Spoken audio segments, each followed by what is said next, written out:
You know that feeling. You're absolutely stuck in traffic, fuming, thinking, this is entirely the situation's fault. It's not my fault I'm going to be late. Oh yeah, definitely been there. But then maybe just a moment later, you see someone else rushing, weaving through lanes, maybe cutting someone off, and your mind just instantly goes, ugh, so rude, or typical entitled driver. Right. For them, suddenly there are no traffic jam excuses allowed, huh? Exactly. Or maybe you've seen a colleague, really struggling with a task, and you've had that flicker of thought, maybe they're just not competent. Without really stopping to think, well, what else could be going on? Maybe they had a terrible morning, a personal emergency brewing, or just some unexpected pressure we don't see? It's that double standard, isn't it? That's what we're really taking a deep dive into today. Why do we give ourselves such a pass, like all the time, but then leap to these really harsh conclusions about other people? Why the quick jump to judging their character when maybe external stuff is the real driver? Yeah, the unseen forces. It's a fundamental question, really, about how we process the social world around us. And today, we're digging into one of the most, pervasive psychological tendencies that shapes our perceptions every single day. The fundamental attribution error. Okay, the fundamental attribution error. It sounds important. And you're saying this helps explain why we might judge others more harshly than they deserve, how this, mental shortcut shapes how we see everything. Precisely. Our goal here is to unpack this bias, look at where it comes from, its roots, and maybe discover how just being aware of it. Well, that awareness alone can really transform how you understand others, and maybe even yourself. Okay, so let's break it down then. What exactly is the fundamental attribution error at its core? Right. So at its core, it's our tendency to explain someone else's actions by pointing to their internal disposition. That means their personality, their character, their basic traits. Gotcha. So they did that because that's the kind of person they are. Exactly. And the crucial flip side is, while we're doing that, we largely underestimate the impact of external situational factors. The context gets minimized. So we're attributing the cause, basically. We point to the person inside rather than the situation outside. And the error part suggests we often get that balance wrong, favoring the person explanation for others. And this really stands out when you compare it to how we see ourselves. That brings in the related idea of the actor-observer bias. Ah, okay. How does that fit in? Well, the actor-observer bias highlights that very double standard you mentioned. When we act, we often point to the situation, I snapped because I had a terrible morning, I was under pressure. Right. It wasn't me, it was the circumstances. Exactly. But if someone else snaps at us, our first thought is often, wow, they're a rude person. See the difference? The fundamental attribution error is specifically about explaining others' behavior by overlooking the situation. The actor-observer bias is that broader comparison, the different rules we use for ourselves versus others. Okay, that makes sense. One set of rules for me, the actor, heavily weighing the situation, and another, much harsher set for them, the observer's target, focusing on their character. It's like we have lenient situational explanations for ourselves and strict character judgments for everyone else. And you see this play out constantly, right? Like the classic example. You encounter a store clerk who seems really unfriendly, maybe curt. Yeah, happens all the time. Your immediate, almost unconscious thought might be, wow, what a grumpy person. You've instantly attributed it to their personality. But you have no idea, really. What if they just dealt with 5 incredibly rude customers in a row? Or maybe they're worried sick about a kid at home. Right. We catch them on one bad day, maybe one bad moment, and our brain just defaults to labeling their whole character based on that tiny slice of information. Or think about a colleague who's consistently late for meetings. It's so easy for our brains to just leap to conclusions like, oh, they're lazy, or they must be really disorganized. But when we're late, oh, it's always because of unavoidable traffic, or my earlier meeting ran super long, or I couldn't find a parking spot for ages. Never just, I'm disorganized today. Never. It's that immediate, almost unconscious shift in perspective, isn't it? It just flips, depending on whether we're the actor or the observer. It's so ingrained, which makes you wonder, what's actually driving this in our brains? Why do we default to these quick character judgments for others? Well, one big piece of the puzzle is what psychologists call the salience of the actor. When we watch someone else behave, the person themselves is usually the most noticeable thing in our field of vision. They're front and center. Okay, so they grab our attention. Right. And the background, the context, the situation, all that stuff tends to fade into the periphery. It's less visually prominent. So we focus on what we see most clearly. the person doing the thing. Precisely. Imagine seeing someone storm out of a restaurant and, I don't know, kick a sign in frustration. Oh. Your first thought might easily be, whoa, what a jerk. That guy has serious anger issues. You see the action. You see the person. Yeah, you don't see the why. You don't see the why. You don't see that maybe they just got a call saying they were laid off or some other terrible news. The person's action is glaringly obvious, but the situational pressure, it's invisible to us in that moment. And it's not just about what's visually obvious, is it? It's also about our brains trying to be efficient. The whole cognitive load idea. Absolutely. Our brains are constantly looking for shortcuts. Making a quick judgment about someone's character is often automatic, almost reflexive. It's easier. It is easier. It takes real conscious effort, deliberate thought to pause and actually consider all the possible situational factors. Right. And frankly, who has the mental energy for that all the time? Especially when we're tired or distracted or stressed. So we default to the simpler explanation. They're just like that. It conserves cognitive resources. But this tendency also taps into some deeper, perhaps less conscious beliefs we hold. Well, one powerful one is the just world phenomenon. This is this deep-seated, often unspoken need we have to believe that the world is fundamentally fair.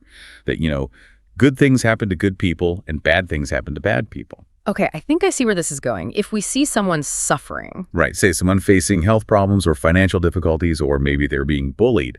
If we can find a way to blame their personal choices or their character, oh, they didn't take care of themselves or they must have brought it on themselves somehow, it helps us make sense of their misfortune. It protects our own sense of safety, doesn't it? It's like a psychological shield. If they somehow deserved it because of who they are, then the world still makes sense. It feels orderly and fair. Exactly. And it makes us feel less vulnerable. That wouldn't happen to me because I'm not like that. It's a comforting thought, even if it's often based on a flawed judgment of the other person and their situation. Wow. Okay, so we've got salience, cognitive load, the just world belief. What else shapes these judgments? The influence of stereotypes is huge here too. Pre-existing negative stereotypes act like filters for our perception. They can lead us to judge certain groups more harshly and even make us selectively remember information that confirms our biases. Do you have an example of that? Yeah, there's a really striking study. Participants were asked to judge the academic abilities of a fourth grade girl. They all watched the exact same video of her taking a test. Okay, same video for everyone. Same video. But half the participants were told she came from a lower income background, and the other half were told she came from a wealthier background. The results were pretty stark. The group who thought she was from a lower income background rated her academic abilities significantly lower than the group who thought she was from a wealthier background. The stereotype literally changed how they interpreted her performance, even though they saw the exact same evidence. So the expectation shaped what they saw or how they valued it. The brain wasn't just taking a shortcut. It was using a pre-existing biased map. Precisely. And it's not just about judging others. Our minds are also very clever when it comes to protecting our own self-image, especially when we've maybe done something not so great. The self-protective biases. Tell me more. This ties into ideas like cognitive dissonance. If we've treated someone badly, it creates this uncomfortable feeling, this dissonance between our actions and our belief that we're generally a good person. Right. Nobody likes to feel like the bad guy. Exactly. So our minds might perform these incredible mental gymnastics, as psychologists sometimes call it, to rationalize our behavior. We might start to convince ourselves that the other person somehow deserved the ill treatment they were asking for it, or they're actually not a very nice person anyway. So we rewrite the narrative to make our actions feel justified and morally consistent. That reduces the internal discomfort. It does. It's quite humbling when you think about how much mental effort we might subconsciously put into just feeling okay about ourselves, sometimes at the expense of seeing others clearly. That makes a lot of sense. We construct a story where we're usually the protagonist, maybe even the hero. And is this connected to how our own insecurities might fuel judgment? You mentioned insecurity and projection. Very much so. Our own feelings of inadequacy or self-doubt can sometimes lead us to criticize others, almost as a way to feel better about ourselves. If I criticize a colleague's work, maybe deep down I'm trying to shore up my own shaky confidence by comparison. So you project your own self-doubt onto them. It can happen unconsciously. This kind of constant comparison can really fuel anxiety, and underlying a lot of this is often simply unconscious biases and a lack of understanding. Our upbringing, our culture, our past experiences, they all shape these hidden biases. And we tend to judge what we don't understand. We often do. If someone's values or lifestyle is very different from ours, it's easier to make a quick negative judgment than to invest the effort in truly understanding their perspective. Maybe if you grew up valuing, say, academic achievement above all else, you might unconsciously look down on someone choosing a more artistic or unconventional path. Not necessarily out of malice, but because your own conditioning has set different benchmarks for success or worth. Okay, this paints a pretty clear picture of a mind constantly trying to simplify, categorize, and protect itself, often leading to these attribution errors. But here's a twist you mentioned earlier. Is it always really an error? Ah, yes. This is where things get really fascinating and, frankly, more complex. Modern psychology offers a much more nuanced perspective now. While the tendency is undeniable and often leads to harsh judgments, the idea that it's always a systematic error is actually debated. Oh, how so? Some researchers argue that these inferences, these jumps to dispositional conclusions, might not always be irrational, especially if you look at them through the lens of what's called a rational Bayesian observer. Irrational Bayesian observer. Okay, that sounds very technical. Break that down for us. What does that mean for judging people? It sounds complicated, but the core idea is actually quite intuitive, I think. It suggests that our social judgments, even the ones that look like the fundamental attribution error, might actually be pretty rational ways of making inferences in a world full of uncertainty. How can it be rational to blame someone's character when the situation might be the cause? Well, the key insight is this. Real-life situations rarely completely determine behavior. Think about it. A situation might strongly influence someone. It might push them in a certain direction, but it doesn't always force them to act in one specific way. There's usually still some wiggle room for personality or choice. Okay. So even under pressure, how someone reacts still tells you something about them. Like, okay, maybe I'm forced to smile for a work photo, but how genuinely happy or forced that smile looks might still reveal a bit about my actual mood or attitude. Exactly. You've nailed it. Take that classic Castro essay study again. Remember, participants read essays that were either pro or anti-Castro. Right, and even when they were told the writers were assigned the position, forced to write it. They still inferred that the writer's personal attitude matched the essay. From the traditional FAE viewpoint, that looked like a clear error in judgment. Why infer belief when there was situational constraint? Yeah, it seems illogical. But the Bayesian explanation offers a different take. A rational observer understands that even if you're assigned to write a pro-Castro essay, someone who is vehemently anti-Castro might still refuse. Or they might write a really weak, unconvincing essay. Ah, okay. So the fact that they did write it and maybe wrote it reasonably well. It still provides some information. It suggests they aren't so strongly against the position that the situational pressure completely failed. It's not saying they fully believe it, but it rationally adjusts the probability. It's an inference based on the understanding that situations aren't usually 100% deterministic. That's a really interesting reframing. It's not necessarily an error, but maybe a subtle probabilistic calculation our brains are doing. Exactly. And this Bayesian framework is quite powerful. It can even explain situations that look like the opposite, where people seem to over-attribute to the situation, sometimes called an inverse FAE. How does that work? Well, in some studies, if participants knew someone already held a certain view, say pro-legalization, and then wrote an essay supporting that view, they still inferred some situational pressure might have been involved in why they wrote it then and there. Even though it matched their beliefs? Even then. The Bayesian model handles this too. It suggests that even a strong disposition doesn't operate in a vacuum. There are always situational factors influencing when and how we express our beliefs. Our brain is constantly weighing the probabilities of both disposition and situation. So what looks like a simple error might actually be our brain's quite sophisticated, if imperfect, way of dealing with the inherent uncertainty and understanding why people do what they do. That's the argument. It doesn't excuse harsh judgments, but it suggests the underlying mechanism might be more rational than just a simple mistake. It's a tool for navigating a complex social world where causes are often murky. Okay, so whether it's strictly an error or a rational inference under uncertainty, the fact remains that this tendency can lead us to judge people unfairly. So what can we actually do about it? How do we counteract this and try to cultivate fairer, more accurate judgments? Well, the single most powerful thing, honestly, is simply awareness. Just knowing that the fundamental attribution error exists, Understanding how it works, understanding these underlying processes we've talked about, that's the first and biggest step. Just being mindful that your brain does this automatic. Exactly. It equips you to catch yourself in the act, to pause before jumping to that character judgment. And I guess tied to that is recognizing we all do it. So maybe a dose of humility. Oh, absolutely crucial. Practice humility and open-mindedness. Recognize that you, me, everyone listening, we're all prone to these cognitive shortcuts.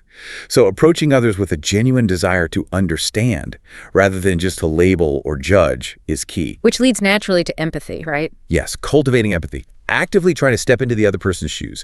Don't just imagine walking in them, but as some say, try to imagine the gravel they might be walking on, the heavy backpack they might be carrying unseen. That's a powerful image. How do we do that practically? One practical tip is before making a judgment, consciously brainstorm maybe 3 potential unseen situational factors that could be influencing their behavior. Just force yourself to consider alternatives. The 3-factor pause. I like that. And engage. Talk to people, ask colleagues or friends about their lives, their perspectives. Often, understanding the context comes simply from hearing their story. Okay, so awareness, humility, empathy, actively seeking context. Anything else? Another useful technique can be practicing gratitude, specifically in moments of judgment. If you find yourself feeling resentful or critical towards someone, try deliberately listing, maybe just mentally, say 5 positive qualities they have or positive actions you've seen them take.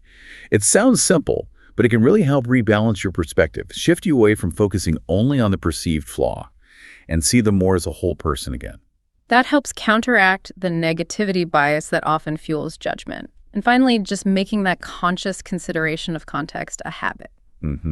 Explicitly ask yourself, okay, wait, before I decide they're just negative trait, what situational factors could be at play here that I'm not seeing or haven't considered? Making that deliberate effort can interrupt the automatic pilot and allow for a more adjusted, fairer inference. So it seems the deeper impact here isn't about eliminating judgment altogether. Maybe that's not even possible or desirable, but about refining it, making it more mindful, more informed. Exactly. And the benefits go beyond just being nicer. It can actually reduce our own anxiety in social interactions because we're not constantly trying to definitively label everyone. And of course, it fosters much more understanding and supportive relationships, both personally and professionally. It's really about shifting from assuming character flaws to genuinely considering the full, complex picture of another human being navigating their world, just like we are. Beautifully put. That's the essence of it. Wow. Okay, so we've taken quite a journey through the fundamental attribution error. We looked at what it is, saw it in action with everyday examples, dug into the surprising reasons our minds lean this way: salience, cognitive load, needing a just world, stereotypes, self-protection. And we even explored that more nuanced view, the Bayesian perspective, suggesting it might not always be a simple error, but perhaps a rational, if imperfect, way of dealing with social uncertainty. Right. But the core takeaway, the lesson for all of us, seems clear. Our minds are constantly interpreting the world, and they often take these shortcuts that can lead us to judge others too harshly by focusing too much on their supposed character and not enough on their circumstances. But the good news is, just by understanding this powerful psychological tendency, you gain this incredible ability. The ability to pause, to question those automatic assumptions, and to deliberately, consciously consider the unseen forces that might be at play. So here's a thought to leave you with. The very next time someone's behavior triggers that instant judgment in your mind, that flash of how rude or how incompetent, just take a breath and ask yourself that question. What hidden situational factors might be influencing them right now that I haven't even considered? How might shifting your perspective even slightly, from just focusing on their character to considering their context, how might that change your entire interaction, your entire feeling about it? It's a powerful shift. And maybe, just maybe, this understanding is a step towards a more empathetic, perhaps less anxious, and definitely more connected way of being in the world. We really hope this deep dive has given you a fresh lens, something valuable to think about as you navigate your interactions. Absolutely. Join us next time for another journey into the fascinating ways your mind works, right here on The Deep Dive.